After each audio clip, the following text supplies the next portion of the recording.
जैसा कि मैंने कल शाम को ट्वीट करके बताया था कि आज एक बहुत ही सनसनीखेज खबर मैं आप सबके सामने रखने वाली हूँ। तो मैं सभी मीडिया के साथियों से, देश भर के लोगों को ये बताना चाहती हूँ कि भारतीय जनता पार्टी ने मेरे एक बहुत व्यक्तिगत करीबी व्यक्ति के माध्यम से मुझे भारतीय जनता पार्टी ज्वाइन करने के लिए अप्रोच किया।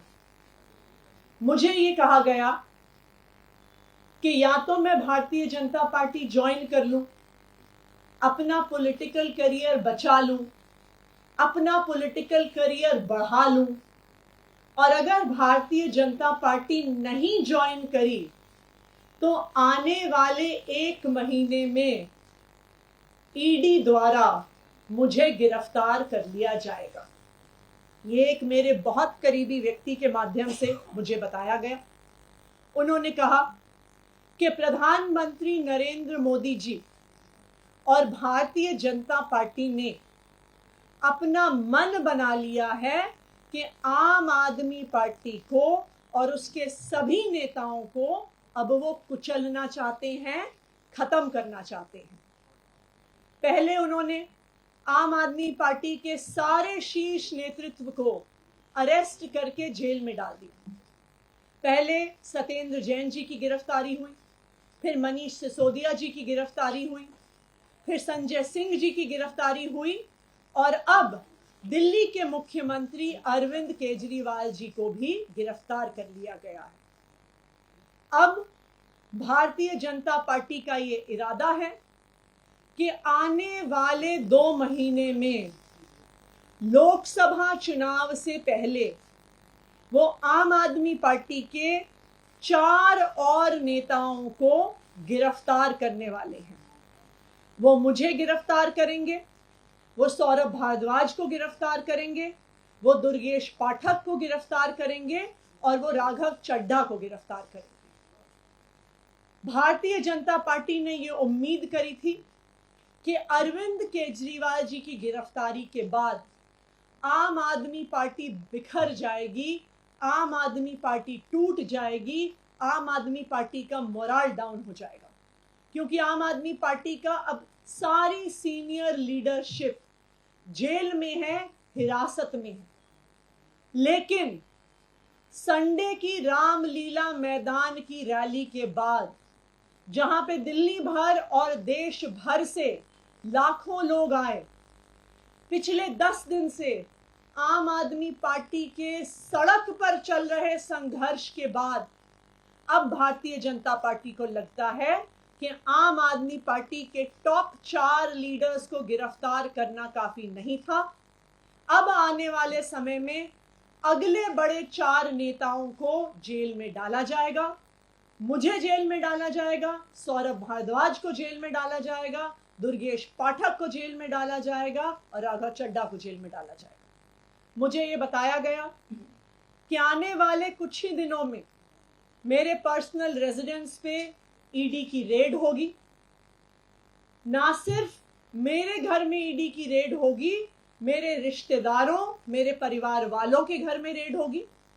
उसके बाद हम सब लोगों को समन्स भेजे जाएंगे, और समन्स के कुछ ही समय बाद हमें गिरफ्तार किया जाएगा।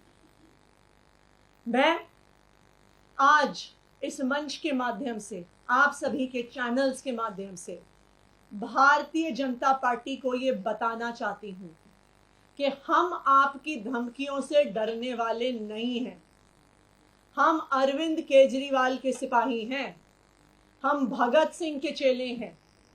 जब तक आम आदमी पार्टी के हर नेता, हर विधायक, हर कार्यकर्ता में आखिरी सांस तक बची है, तो हम अरविंद केजरीवाल जी के नेतृत्व में इस देश को बचाने के लिए, इस देश के संविधान को बचाने के लिए, इस देश के लोगों को एक बेहतर जिंदगी देने के लिए काम करते रहेंगे। आप चाहे एक एक आदमी को उठा के जेल में डाल दो, आप चाहे एक एक विधायक को उठा के जेल में डाल दो, आप चाहे एक एक कार्यकर्ता को उठा के जेल में डालो, आप हर व्यक्ति जिसको आप जेल में डालोगे उसकी जगह दसों और लोग अरविंद केजरीवाल जी की इस लड़ाई को लड़ने के लिए सामने आएंगे और आपको हरा के रहेंगे। Thank you. क्या आप मानते हैं कल जो वोट में नाम लिया गया उसी कड़ी में फैसला है? देखिए, ये बिल्कुल संभव है, क्योंकि कल जो ईडी ने सौरभ भारद्वाज जी और मेरा नाम कोर्ट में लिया, वो एक ऐसे बयान के आधार पर लिया जो बयान ईडी और सीबीआई के पास 1.5 साल से मौजूद है। ये बयान ईडी की चार्जशीट में भी है, ये बयान सीबीआई की चार्जशीट्स में भी है। तो आज इस बयान को उठाने का क्या कारण था? इस बयान को उठाने का कारण था कि अब भारतीय जनता पार्टी को लग रहा है कि अरविंद केजरीवाल, मनीष सिसोदिया, संजय सिंह, सत्येंद्र जैन के जेल में होने के बावजूद भी आम आदमी पार्टी एकजुटता के साथ, आम आदमी पार्टी मजबूती के साथ अभी भी जमीन पर लड़ रही है। और जो रामलीला मैदान में रैली हुई, जिस भारी संख्या में लोग आए, जो जन सैलाब आया, उनको अब समझ में आ गया है कि आम आदमी पार्टी की नेक्स्ट लाइन ऑफ लीडरशिप को भी गिरफ्तार करना पड़ेगा। आम आदमी पार्टी के, चाहे मुझे, सौरभ भारद्वाज को, राघव चड्ढा को, दुर्गेश पाठक को, अब वो जेल में डालने का प्लान बना रहे हैं। मेरा एक सवाल ये है कि आप कह रहे जेल से सरकार चलेगी, लेकिन सीएम जेल जा चुके हैं। ऐसे में जो मुलाकातों की लिस्ट है उसमें कोई कैबिनेट मंत्री नहीं है और तमाम जो प्रोटोकॉल्स हैं, चाहे वो किसी फाइल का आगे बढ़ना, तो कैसे होगा? क्या सरकार बर्खास्तगी की तरफ बढ़ रही है? कोई कॉन्स्टिट्यूशनल क्राइसिस या आप लोग अदालत से किसी तरह की रेमेडीज मांगेंगे? देखिए, सबसे पहले आप इस बात को समझिए कि लीगली और कॉन्स्टिट्यूशनली दो ही हमारे देश में संवैधानिक और कानूनी प्रावधान हैं इस बात से जुड़े हुए। सबसे पहले रिप्रेजेंटेशन ऑफ पीपल एक्ट ये कहता है कि अगर आपकी 2 साल से ज्यादा कन्विक्शन हो तो फिर आप एक जनप्रतिनिधि नहीं रह सकते हैं, चाहे आप विधायक हो, चाहे आप सांसद। अरविंद केजरीवाल का कोई कन्विक्शन नहीं हुआ है। कन्विक्शन छोड़िए, आज तक अरविंद केजरीवाल चार्जशीट भी नहीं हुए, नंबर 1। दूसरी बात, इस देश का संवैधानिक प्रावधान ये कहता है कि कोई व्यक्ति चीफ मिनिस्टर नहीं रह सकता, उसे चीफ मिनिस्टर के पद से इस्तीफा देना होगा अगर वो अपने हाउस की मेजॉरिटी नहीं एंजॉय करता। Arvind Kejriwal enjoys the overwhelming majority of the Delhi Assembly. तो इसलिए अरविंद केजरीवाल के इस्तीफा देने का कोई भी कारण नहीं है।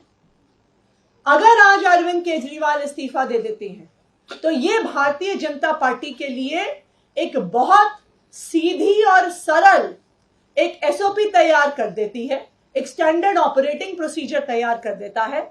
जिस तरह उन्होंने पिछले 8-9 साल में ऑपरेशन लोटस को एक स्टैंडर्ड फॉर्मूला बना लिया है, ये तो उससे भी आसान है।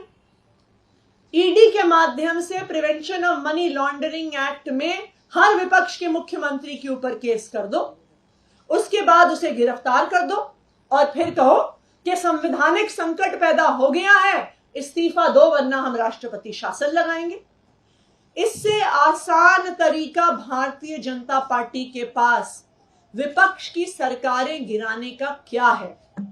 दिल्ली में भी अरविंद केजरीवाल की गिरफ्तारी का यही असली कारण है। कल अरविंद केजरीवाल जी को जुडिशियल कस्टडी में भेजा ईडी ने। उन्होंने कहा हमें जुडिशियल कस्टडी चाहिए। क्यों चाहिए आपको जुडिशियल कस्टडी? अरविंद केजरीवाल की गिरफ्तारी के समय ईडी ने कहा कि हम इन्हें गिरफ्तार कर रहे हैं क्योंकि हमें इनसे पूछताछ करनी है, क्योंकि हमने इतने समन्स भेजे और ये समन्स पर नहीं आए तो हम पूछताछ करने के लिए इन्हें गिरफ्तार कर रहे हैं। अब 11 दिन की पूछताछ हो गई, आपने जो जानना था आपने जान लिया। अब आपको अरविंद केजरीवाल को जेल में क्यों भेजना है? इसलिए भेजना है क्योंकि इस गिरफ्तारी के दो ही मकसद थे।